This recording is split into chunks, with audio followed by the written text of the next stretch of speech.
Clasificación e asociación de estar por casa. Que imos traballar e como? Imos traballar a asociación de parellas, de iguais, clasificación semántica e léxica, vocabulario novo, a través da metodoloxía TEACH, o aprendizaxe sen erro, e utilizando materiais de andar por casa que todos temos e reciclando obxetos. Asociación de parellas de iguais. Hoxe imos facer un traballo de asociación con calcetíns. Podemos rebuscar entre caixóns de toda a familia e coller diferentes tamaños e cores. Podemos colocalos de diferente xeito, uns cara arriba e outros cara abaixo e mostrando diferentes lados para traballar as diferentes perspectivas dun mesmo obxeto.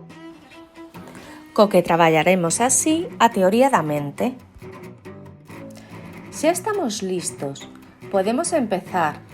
Asociaremos os calcetíns por tamaños ou por cores. Se o neno ten dificultades, podemos guialo collendo as súas mans e levando ao obxeto correspondente. Según vayamos asociando calcetíns, deixarémolos ao lado, igual que facemos co traballo de mesa. Se este foi moi doado, podemos traballar con calcetíns máis parecidos, de cores similares, como estes grises de aquí. Clasificación por categoría semántica. Outro xogo é clasificar obxectos de diferentes partes da casa.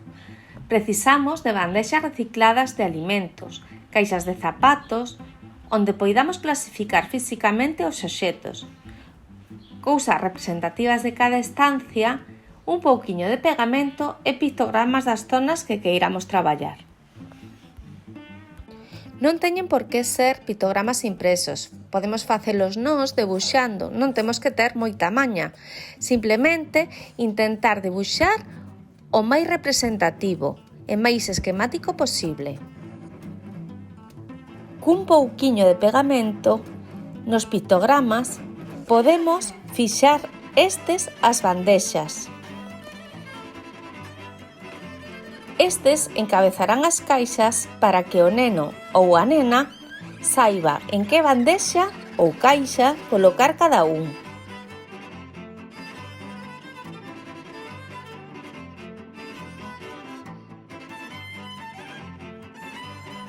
O máis importante é que teñen que ser obxetos representativos desas estancias ou que estean á vista dos nenos ou as nenas para que eles saiban onde os teñen que colocar.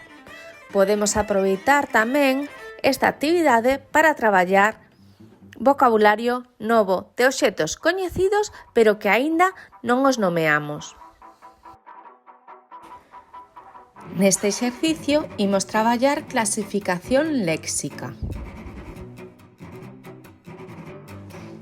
É dicir, imos clasificar obxetos polo seu nome. Para este exercicio utilicei as bandexas do exercicio anterior. Simplemente agora, en vez de ser 3, son 2 e mudei os pictogramas dos conceptos anteriores por uns novos. Neste caso, escollín lápis e rotulador porque era os que tiña máis a man para explicarvos a actividade, pero podemos clasificar culleres e garfos, coches ou camións. Como sempre, se o neno ou a nena ten dificultades, guiarémonos as súas mans collendo o obxeto correspondente, sempre traballando no aprendizaxe sen erro.